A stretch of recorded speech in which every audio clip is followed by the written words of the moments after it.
Let's Talk Black History, Fred Hampton edition, part 4. William did exactly what the FBI asked him to do. He put the sleeping medication in Fred's drink on December 4th of 1969.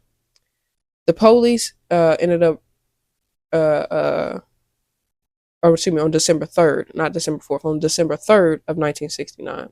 And on December 4th of 1969, the police raided Fred's apartment where they started shooting and they took out one of his bodyguards, Mark Clark, which also was discussed in the movie that I did a recap on, a movie breakdown on it, if you will.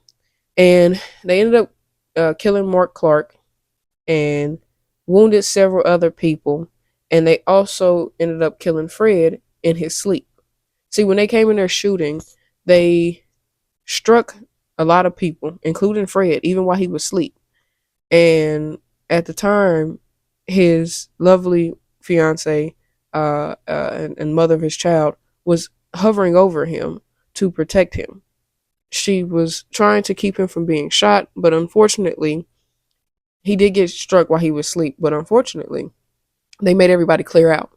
They went searching, they found Fred, and they realized that he had been hit, but he was still survived his shooting. So unfortunately, they unalived Fred right there in his bed as he slept. Defenseless, unable to even recognize what was going on, took him out. Well, they arrested everyone in that room, took them all to jail, tried to charge them with attempted murder and all these other BS charges that they tried to give them all. But the case was dropped due to the simple fact that the Black Panthers Party only took one shot while the police department fired off 99 shots. And probably more than that, but they only counted 99 shots.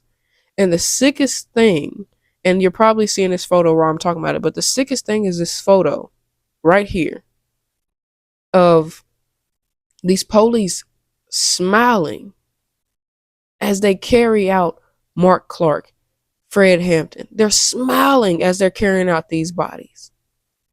And it's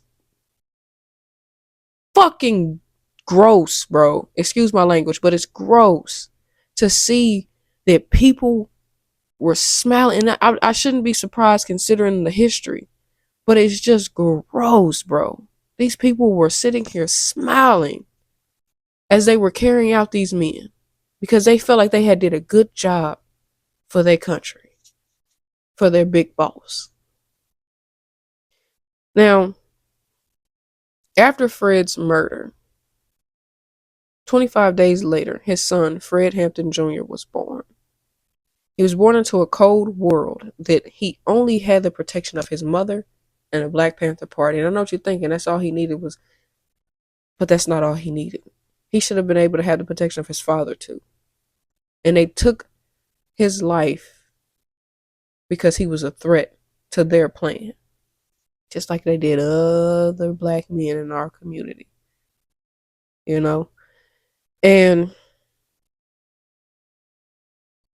it's just sad, man. So, what's going on? It's your host with the most real Taylor Nicole, and I'm back at it again with another video for y'all. Listen, if you do not want to see this episode by episode, click off of YouTube, click off of Facebook, click off of TikTok, click off of Instagram, whatever you're watching this on. Click off, go to Patreon/movies with Tay, and you can watch the whole entire episode without any breaks. But without further ado, this has been another episode of Let's Talk Black History. I want to thank everybody for tuning in and watching episode after episode after episode. I hope you have a marvelous rest of the day, a great rest of the week, a great rest of the year, a great rest of your life. And stay tuned for another Let's Talk Black History. Peace out.